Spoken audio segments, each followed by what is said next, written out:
This is your Thursday Daily Delivery. I am Michael Rand. I'll be joined in a little bit by Phil Miller, Star Tribune Twins beat writer. We'll talk about the opening 6-game road trip, ultimately very successful for the Twins, who went 4-2 in that span, including a 3-2 victory on Wednesday.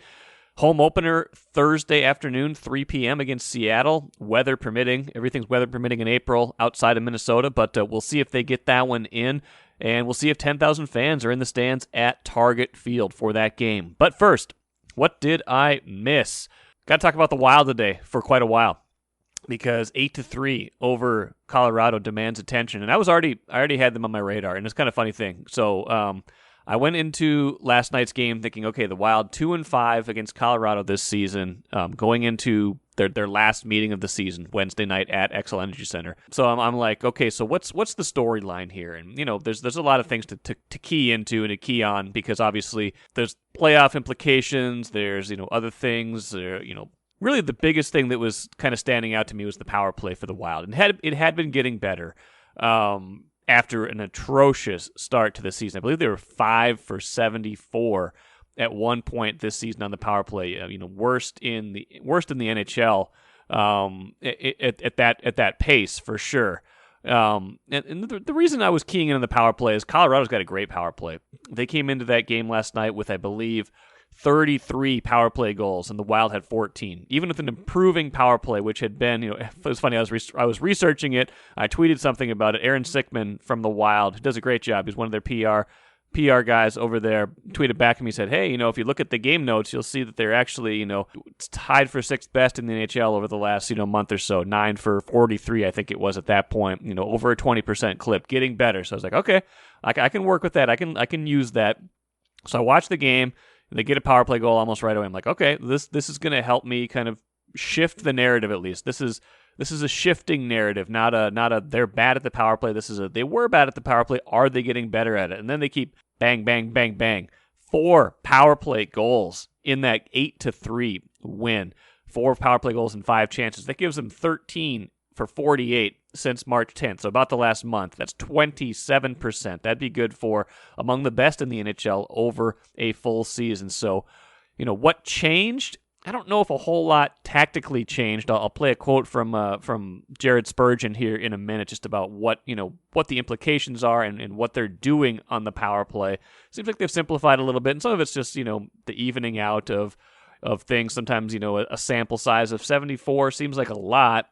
But, if you get some bad bounces or, things don't quite go your way on a few of them, it looks even worse than it is. But long story short, 4 for 5 on that power play in an 8-3 win. Why is that important? Well, 2 reasons. One, I feel like they needed to beat Colorado for their own psychological edge. I don't think they're going to catch Colorado in the standings. They're still 6 points below the Avs. I think the Avs might be the best team in the NHL if you just look at everything they've got going for them. If they're not the best, they are one of the maybe 3 best. I think the Wild is one of the 10 best, but that's a different category right now. But to win that game 8-3 gives you a little bit of, okay, if we do wind up seeing these guys in the playoffs, which would likely be in the second round, if you look at the standings, feels like Colorado's going to get a little bit more separation.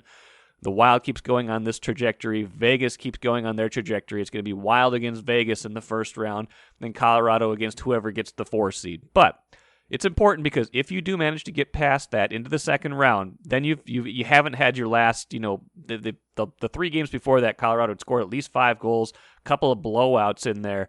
You're not going in thinking, we can't beat these guys. We can't do anything against these guys. Number 2, you're going to have to score goals like this in the playoffs. You're going to have to get power play goals. Special teams become increasingly important as the games get tighter. You're not going to have this 5-on-5 flow all the time like you did at the start of the season when the Wild was dominating 5-on-5 play, just a great 5-on-5 team, and able to get themselves into a playoff position despite that power play that had been going so bad until about a month ago. So it gives them that bit too. All of a sudden, then you watch a team last night that looks like a team that could win in the playoffs, that could compete with Colorado. And it's just one game. But when you see it for a game, you say, okay, they could do this for multiple games in a series, perhaps. They wouldn't just be overwhelmed in a series with Colorado. And that's important. It's important to know you can play that way against a good team that has a good penalty kill. The Wild has a good penalty kill, but Colorado's still like number 6 in the penalty kill in the NHL, despite the 4 goals they gave up last night. So their special teams are, rock solid at the top. Colorado still has 35 power play goals to the Wild's 18, so it's a ways to close that gap. But if you look at the last month or so, the Wild is starting to close that gap. And don't just take my word for it in terms of importance. Here is Jared Spurgeon talking about why it was so important to get those power play goals in Wednesday night's game and how they are going about doing it. It helps. Obviously, start of the year, we're scoring goals even strength, and that was carrying us. But as the season goes on and games get tighter, you're going to need one on the power play when you get those chances. So you guys did a good job, and finishing on those chances that we had. Bones has been great. Net front, screening the goalie or whoever is net front there. So I think with both units, we're just trying to simplify, move the puck quick, and not overpass and get those shots through. Just a closing thought on this, too. Now the Wild is done with Colorado for the season. So 18 games left for Minnesota, 4 with Vegas still, which will be big in terms of solidifying not only playoff position, but maybe bumping into that number 2 seed where then you get the home ice advantage, which starts to mean something a little more as fans are allowed back into the building. That was the second game the Wild had Wednesday night with 3,000 fans at Xcel Energy Center. But then the other 14 are with teams below them in the standings. Not saying they're bad teams. Got a whole bunch of games with St. Louis. They're a team hungry to get in the playoffs. San Jose, which hasn't been a pushover for the Wild. Arizona still in the mix. So it's not like they're playing bad teams necessarily. Not like they're playing the very bottom of the division most of the time. But done with Colorado, which should help them, over these last 18 games, solidify their spot as they go forward and try to push into the playoffs. We need to talk a little bit about the Wolves, too. They lose 141 to 137. I tweeted at halftime it was an embarrassing performance because they were losing by like 20 at one point to Indiana, which is not a bad team, but Indiana was missing a ton of its best players. Sabonis is out. Malcolm Brogdon is out. Turner is out. So, they're missing 3-4 of their best players. You're thinking, okay, and they're playing on the second half of a back-to-back, too. So you're thinking, okay, this is maybe one where the Wolves could finally put together a 2-game winning streak for the first time since the beginning of this season, when, if you don't forget, they won their first 2 games this year. That was right before Cat got hurt and everything kind of fell apart. Now, you can't really say everything fell apart, though, if there's only 2 games. Maybe the things were not meant to work out from the beginning. But, just a really immature performance from the Wolves is the best way I can put it. It just, when you have some success, you beat Sacramento the other night, you only gave up 106 points, you need to come into this game with a little bit more of okay, you can't feel great about yourselves yet. You can't feel good about yourselves until you've actually won 7 out of 10, 6 out of 8, something like that, where you've actually put together a string of good games. And this team has a good game, and then the next game they tend to come out flat. And so obviously that's a bunch of games in a row where they've won, and then the very next night they've come out and lost. And they did narrow the gap. It got close at the end. They had it to a point where if they could have gotten a stop, they could have had a shot to tie at least, but they didn't quite close that gap enough at the end. Could not get stops, which is, again, against an Indiana team missing a lot of its top players and especially a lot of its top scorers. I don't understand how that happens. And, Dane Moore and I talked on Wednesday's podcast a lot about, competence. Can this team be competent over the last 20-some games, at the end of the season? Now 20 exactly to end the season. And that did not feel like a competent performance, at least for the vast majority of it. If you just look at it overall, a team without a winning streak is going to have, obviously, a lot of losses pile up. But I just kind of went back to last season, too, because a lot of this same roster that's here right now was here towards the end of that last season, too, after the trade deadline. It doesn't completely line up, but Wolves are now 19-63 in their last 82 games played. That's a full NBA season's worth of games, 19-63. This season, 13-39.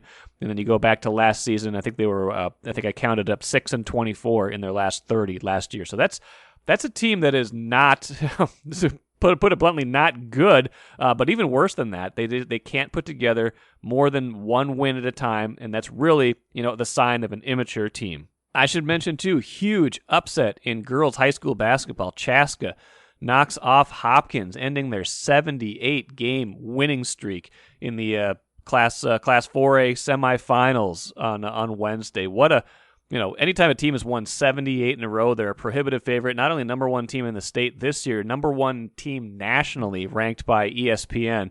Chaska just comes in and says, nope, this is where the streak ends. 78 games. They had tied a state record but could not break that record. And now Chaska can go and try to win a state championship. I'm Nyla Jean Myers, Senior Assistant Sports Editor at the Star Tribune. Thank you for listening to Strip Sports Daily Delivery. This work is made possible by our Star Tribune subscribers. For unlimited access to the articles mentioned in this podcast and our coverage of Minnesota sports from pros to preps, go to startribune.com/subscribe. Let's talk some Twins right now on Daily Delivery. Phil Miller, Twins beat writer who has been on the road for the first 6 games, gets to come back to Target Field now for Thursday's home opener, is nice enough to join me. Phil, how are you doing, and how is life on the road? Not great yet, but there's hope. Among other things, home opener Thursday, vaccination Friday. So hopefully the road right now is a life full of wearing masks and getting takeout food and sitting in hotel rooms. So hopefully life is changing before long. Yes, indeed, to all of that. Twins on the road had some success. I feel like a lot happened in those 6 games. It was an eventful start to the season. I mean, their only 2 losses have been in weird extra innings fashion. It's my new petty kind of thing is to label those, to give them the loser point in those games. I think this is NHL style standings, and as long as they're going to do this weird extra innings rule, they should get a half win for those extra inning games. But they lose the opener to Milwaukee, then the sky is falling. Then they lose Donaldson. Buxton leaves the game, and through it all, they managed to win 4 games. The starting pitching is held up great. Buxton comes back and keeps smashing home runs. But I want to hear from you. What are your kind of big picture takeaways from what you've seen from this team so far? Either outcome wise or just on the field wise. Starting pitching, you hit it. We knew that Kenta Maeda and Jose Berrios looked fantastic in Florida, and obviously they're. Things will change once batters are more locked in, the season starts. But, Jose Berrios hasn't allowed a hit yet this season. Kenta Maeda has looked good, not unhittable the way he did in Florida. But, the real story is I came away thinking Michael Pineda, I wonder if time is catching up to him, not to mention Jay Happ and he didn't look particularly good the last couple of outings in Florida, or at least the last one. And Matt Shoemaker, good and bad. I guess his best start was on a backfield that we didn't even get to see.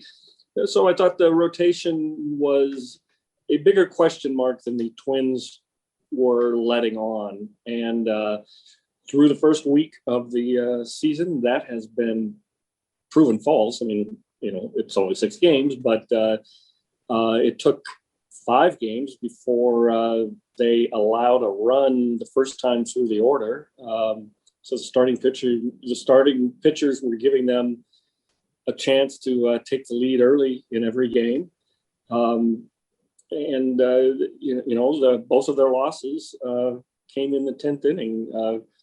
I think they have good reason to be very optimistic about this rotation now, and that's without even giving Randy Dobnak, who looked good in Florida, a shot yet.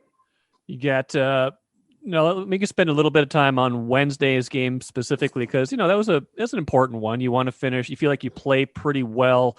You'd like to finish the road trip with a winning record, not come home. 3-3 wouldn't be the end of the world, but for the way they've played, it felt like 4-2 was more of what they deserved. And so to kind of come back, you get Nelson Cruz, and against the Tigers, legit starting pitcher, right. Matthew Boyd. He's good. Yeah. So you get, Nelson Cruz legging out, and I wasn't watching the game, and so I was watching. I had like the game cast on, and it was like it looked like that inning was over. So I started doing something else. The next thing I see, it was 3-2. I was like, "How did that happen?" And it hadn't updated yet. It was like looked like they'd had 3 outs, but suddenly Nelson Cruz was on base, and he was getting doubled in by Polanco. But that whole inning, kind of, Cruz gets to stay on first after beating out the ground ball, then he scores, and then the Tigers do everything they can to not score in the bottom half with what they had 3 hits and a walk, but didn't score because 2 guys got thrown up at the plate. I guess how important was that inning and just winning Wednesday's game in the picture, in the bigger picture of the road trip in general?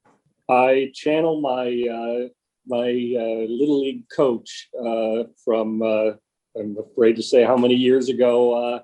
It shows the value of busting down the line because Nelson Cruz, the slowest player on the team, well, I don't know. He and Pineda would be an interesting race. But, the slowest player on the team, one of the 10 slowest players in the big leagues, hit a ball that got knocked down in the infield. Looked like the inning ender, and he hustled down the line and beat it by a millisecond and extended the inning. All the Tigers ran off the field and until the umpire stopped them. They reviewed it, and my God, he was safe. It was how important was it? That was the only time the entire game the Twins had 2 runners on base, Cruz at first and Garlick on second. That's how well Boyd was pitching.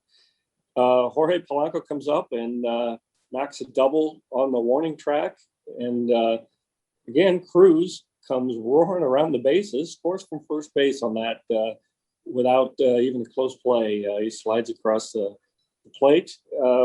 That was a huge game against a good pitcher, and then the fact that they went out and with defense shut the Tigers down. That inning, like you say, 3 hits and a walk, and the Tigers didn't score, and then the bullpen took over. It was an impressive win, and you're right, a win that they felt like they had coming to them the way they've played on this road trip. Was I too quick to be mad at Alexander Colome? He looks like he's pretty good when he throws to the right base. Anyway, he's a 2-inning save on Wednesday, and pretty clean work in preserving a 3-2 win. He came jogging in from the bullpen in the 8th, and I heard the official scorer say, I had to double check and make sure what inning it is. He wouldn't. The Twins don't give guys 2-inning saves, right? And I assured him, no, this must mean they're going to use Taylor Rogers or maybe Tyler Duffy in the 9th. But sure enough, Colome went out the 2nd inning. I wish Patrick Royce were here to note that we're 6 games into the season, and the reason for the 2-inning save was that Rocco was worried about overusing the bullpen and how their workload they're carrying, so he didn't want to use Duffy or Rogers. But don't they have 14? Don't they have 14 pitchers now? How can they overuse these guys? They do now. They called up another one today. Sent down sidelined a position player, Brett Rooker, on the injured list, and yeah, they've got a 9-man bullpen. But that's modern baseball. If they pitch more than twice a week, you need to make a roster move. But yeah, Colome looked great. He really impressive at bat against Miguel Cabrera, who, well, the numbers show that Cabrera is a drag on the lineup, but it seems like every time he comes up, they are challenging at bats. And Colome fought him for 9 pitches before finally Cabrera put the ball in play, and he hit on the ground, and he's slower than Nelson Cruz, so it was a double play. And it was an entertaining game. He looked good, and the Twins made enough out of the little offense they had to pull it off. Byron Buxton, off to a great start, had the illness scare. Anytime Buxton comes out of a game, anytime anybody comes out of a game mid-game, you worry. I mean, you had Donaldson come out of that very first game, and sounds like he's taking batting practice. Maybe the hamstring isn't quite as bad as some other injuries could be, but especially when Buxton comes out, you worry but then he comes roaring back, has another long home run in Tuesday's game, I believe. He's got 3 on the year already, looking every bit like he's absolutely ready for this season. What have you? I mean, did you see this coming in Florida? Did he look like a player ready to put it all together in a certain way, and kind of an extension of 2020 in a little bit, but just how he was playing and the momentum he carried into this year so far? Well, he's played in 5 games, and 2 of them only half of the games, or not even half. When he came out in the 3rd inning. He's played 5 games, and he has an extra base hit in all of them. That's ties the longest streak of his career. I can't say I saw him coming out of Florida as the leading candidate for American League MVP. I don't know if he's that, but he's certainly probably the Twins MVP right now. He made it a point to say that he got stronger this offseason, that that was his big focus, that he's more relaxed at the plate now, that he's learned that his hands are quick enough to get to fastballs. So his approach now is to try to sit on off speeds and really punish them, with the knowledge that it's a lot harder than it used to be to blow a fastball by him. And he's pretty confident about that. So that approach is working well for them. And, I just think about when he came up, he was a classic boy. If he just puts the ball on the ground 200 times a year, he'll beat out a third of those. He's not interested in that. He hits the ball too hard. Berrios pitched, like you said, he hasn't given up a hit yet. How good was that? We saw it on TV. How much better was it in person? It was pretty amazing. That was as sharp as the curveball has ever been, I thought. There was a definite falling off the table aspect to it, which is interesting because I think he more thinks of himself as a fastball pitcher lately, and mixes in that other stuff. But the amazing part was, as little as you could, as much as you wanted to focus on Berrios, he was being matched by Corbin Burns inning by inning. And in fact, Burns had a 6 strikeout streak at one time. It was a pretty interesting, pretty entertaining battle between them, and ended a little earlier than we expected, but he only went 6. I asked him today if he holds Seattle's hitless for 3 innings tomorrow, will he think of it as a no-hitter in his mind? But he said that wouldn't be fair. So he's ready. He's pumped up to pitch in front of his family. Defensively, do you feel like they're kind of where they want to be right now? I feel like the first series, it wasn't quite as smooth as it could be, and I really thought that was going to be a strength coming into the season. I think it will be. Great plays by Kyle Garlick, and Andrelton Simmons has had subtle but pretty exciting defensive plays in this series. Just a couple of them. Today's he went out and got the relay from Jake Cave and turned and just fired a cannon shot to the plate to throw a runner out in that 6th inning. It's the kind of play that a lot of shortstops can't make. We won't name names, but Rocco was talking after the game about there's just something about him, that take charge attitude that they really like. They had a couple of mistakes in that first series, have cleaned it up here. I still think defense will up the middle defense especially will be a strength. 6 games is not much of a season. Is it enough time for you to say, I think this is this team's identity? Do you have a bead on kind of what you think this team is at this point, aside from good, which we think they are? No, I don't think so. 6 games isn't enough. They've gotten some timely hits, but not a lot of offense. You face good pitchers the first week too. So I don't know that we know yet. They got no hit for 6 innings, one game in Milwaukee. They like I said, they put 2 men on base only once in Detroit. I don't know if the offense is going to. It's not going to be what it was in 2019. I don't know that you're going to see an offense like that very often. But is it a better offense than last year? I think so, but it's too early to say. Is it going to be a team built around starting pitching the way the Nationals were a couple of years ago? I don't think that the numbers are there now. They lead the league in starting pitching, but that doesn't seem to be their character yet. So from what I can tell right now, it's Nelson Cruz and Willens Astudillo's team. Those guys are in charge of the clubhouse for sure. And it might, maybe their identity will just be having a good time laughing with those guys. Maybe their identity is just kind of being pretty good at everything. I don't know. Some teams are just like that. You don't have one thing that's dominant, but if you're a 7 or an 8 out of 10 at everything, you're going to win a lot of games. That is very much the national opinion of the Twins. I've heard that more than once, that they don't do anything like the Dodgers, like the Braves, that jumps out at you like, oh boy, no other team has that. But it's hard to point to what the weakness is on this team. I mean, they need to settle on what they're going to do in left field. I'm more convinced now that maybe Louis Arise is the answer for however long it takes for them to decide that Alex Kirilloff is ready. But they don't have anything that jumps out at you as we can't stop that. But they don't have anything that you say, well, it's the Twins, we're going to be able to take care of this. I guess they haven't thrown out many base stealers. Maybe it's not a big threat in today's game, though.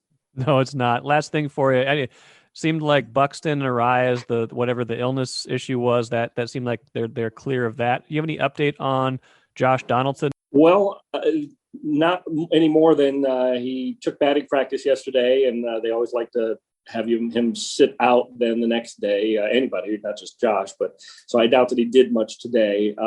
But I was interested that when they made the move to put Rooker on the injured list and add another pitcher, Rocco said it was pretty specifically meant for today. It did not sound like this was a commitment to go with 9 relievers for the long haul. And that makes me wonder if they just do it for a couple of days because they think Donaldson won't be gone much longer. That's just an educated guess. I don't know that to be the case, but it was interesting that Rocco specifically did not say that we're going to carry this many relievers for much longer. Good stuff, Phil Miller. Appreciate it. Thursday home opener. Hope they get it in. Forecast has been kind of going back and forth. Looks a little bit better, so maybe they'll get that one in, and maybe we'll see Josh Donaldson in a few days too, which would be good news for a team that's probably had, by and large, pretty good news already this year. Yeah, home games. Wow. Home games with fans.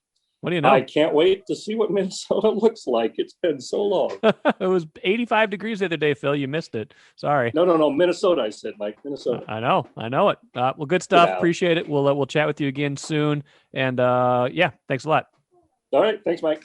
Let's end with the cooler. Big signing by Minnesota United, landing a really good attacking player, Ramon Abila.